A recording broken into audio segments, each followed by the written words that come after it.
I feel like a broken record saying this, but the Sacred Beasts are yet another GX archetype that didn't get much support until very recently. Specifically for them was the 2020 structure deck dedicated to the cause. While that still didn't propel these knockoff god cards into competitive status, a lot of the cards did see competitive play in the more recent Yubel decks, which checks out since Yubel ends up using the Sacred Beast too. Conversely, some of the recent Yubel support, like Nightmare Throne, works very well for the Sacred Beasts. The Sacred Beasts share more than just their color scheme with the god cards. Each of them requires 3 tributes, so to speak, with Hamon sending 3 continuous spells you control to the grave, Uriah 3 traps, and Raviel tributing 3 fiend monsters. The more recent support largely circumnavigates these summoning conditions by cheating them out with cards like Dark Summoning Beast, Chaos Summoning Beast, and Phantasmal Summoning Beast, with the surrounding support like Beckoning Beast and Opening of the Spirit Gates intended to get you to those cards and provide extra protections and effects to the Sacred Beasts once you have them on board. For example, Fallen Paradise grants them all targeting and destruction protection, while also giving you 2 extra draws per turn, and Awakening is a one-sided skill drain against your opponent's activated effects of monsters they control, if you can get at least 2 of the Sacred Beasts on board. And then of course is the fusion of the 3, of which there are technically 3, the original, the retrain whose effect resembles its anime effect, and the long-lost cousin, Phantasm Emperor. As is the case for most custom support of existing archetypes, the aim of these cards is to further facilitate these strategies. The one monster is Phantasmal Core. This card has a quick effect that lets you target any monster on the field with 0 attack, special summon this guy from your hand, then bounce a targeted monster to the hand. Really strong card to help you get around cards like Valor or Imperm and similar effects that might stop your Beckoning Beast, and can even be used defensively to bounce any combo piece your opponent has that has 0 attack.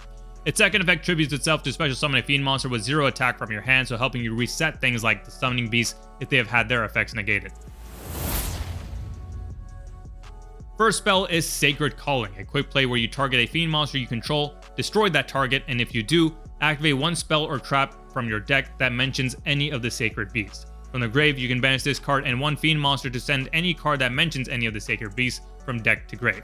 A little side note for this card's first effect and previous card is that these give the archetype built-in ways to target cards on the field, allowing you to, if you so choose, make use of Chaos Core, which up to this point really felt like the odd guy out compared to the rest of the support in that no Sacred Beast deck really runs this guy. Next up is Spirit Keys, a continuous spell that on activation lets you place the 3 Sacred Beasts from your hand, grave, and or banishment on the bottom of your deck to draw the same number of cards. You can also send this card and 1 other face-up spell or trap you control to the grave to special summon 1 fiend monster with 0 attack from your deck. The trap is something I'm actually surprised we didn't get in the structure. Prior to that and even after, Sacred Beasts would often use trap monsters to leverage alongside Uriah, and if those trap monsters happen to be fiends, Raviel. So here is a dedicated trap monster for the deck, Servant of the Phantasms.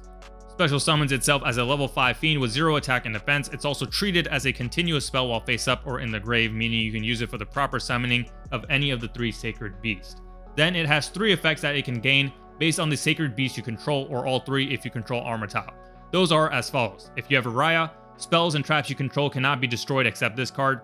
Hamon, your opponent can only use 1 spell or trap effect per turn, and Raviel, your opponent cannot tribute monsters. The Hamon effect is especially great alongside Cerulean Skyfire because with that, you can negate the spell trap your opponent attempts to use, and then they're locked out of spells and traps for the rest of the turn.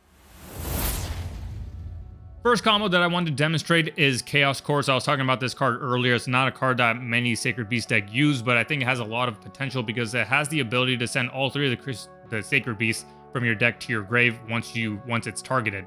And so by having more cards that can target it, you are more reliably able to access its effect. So in this case, Sacred Calling targets it.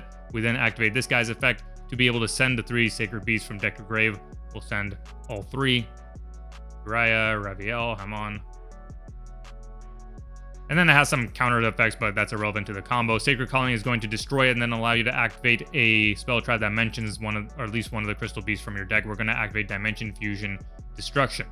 So that on activation is going to banish the 3 Sacred Beasts from your grave to be able to bring out a Phantasm Fusion, and we're going to bring out the original because the original is going to have 10,000 attack during our turn only. And so this combo is especially critical if you are going second and say your opponent either bricked or just didn't set up much of a field, or maybe you stun them with enough hand traps. You can then bring out this guy and attack for game immediately off the bat. So I know it's a very niche use case, but I feel like Chaos Core really does have some potential for this deck. Just the ability to send all 3 of the Sacred Beasts from your deck to the grave has some use cases, and the deck just needed more in-archetype ways to target to target the Chaos Core to be able to access that effect. So that's one little quick thing I wanted to demonstrate. Now let's get to the main combo.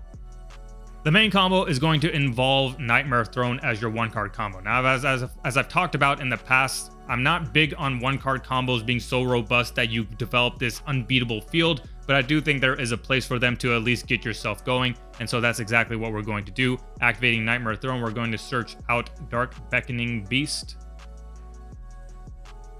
Then we're going to normal summon that guy, use its effect to search out Sacred Calling. We're going to activate Sacred Calling, targeting the Beckoning Beast, and we're going to pop it, allowing us to activate Opening of the Spirit Gates from our deck. We'll then activate the effect of Opening of the Spirit Gates, allowing us to search out Dark Summoning Beast. We'll then use the effect of Opening to pitch a card to allow us to special summon a fiend monster with 0 attack and defense from our grave. So we're going to get the one we just pitched, Dark Summoning Beast. We'll then use its effect to tribute itself to special summon one of the Sacred Beasts from our deck, ignoring its summoning conditions. Bring out Hamon. Now we're going to banish the Calling from our grave along with a Fiend monster. We'll get rid of the Dark Beckoning Beast to send a spell trap that mentions, or send any card that mentions the Sacred Beast from our deck to our grave. We're going to send the Sacred Keys, or sorry, the Spirit Keys from deck to grave. And now we have the final effect of Opening the Spirit Gate. Since we control level 10 monster, we can add a continuous spell from grave to end. So we're going to add back the Spirit Keys we just sent. Activate the Spirit Keys. We're not going to use its first effect since we don't have anything to use it with. If you happen to draw them in your opening hand, you're certainly free to use that to get some extra draws, but you don't need it for this combo. You will then use the effect of Spirit Keys to send it and one other face-up spell trap you control to the grave to special summon a Fiend monster with 0 attack from your deck. We're going to bring out the Chaos Summoning Beast. We'll use Dark Summoning Beast's Graveyard effect to banish itself to add one of the Sacred Beasts from our deck to our hand. We'll grab the Raviel. Use the effect of Chaos Summoning Beast, tribute it to special summon Raviel from our hand, ignoring its summoning conditions. Then we'll use Chaos Summoning Beast's Graveyard effect to banish it and grab Fallen Paradise from our deck. We will, of course, activate that and use its effect to draw 2 cards since we control a Sacred Beast. Doesn't matter which ones you control.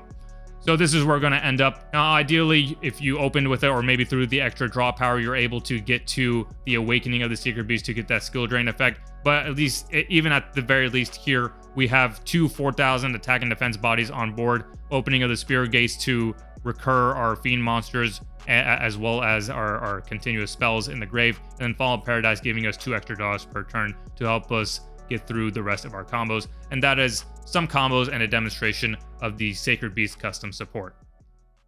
So that does it for the Sacred Beast. Hope you enjoyed, and be sure to like, share, and subscribe, because next up, we're taking it back to not just the main archetype of the show, but the biggest archetype of the entire game.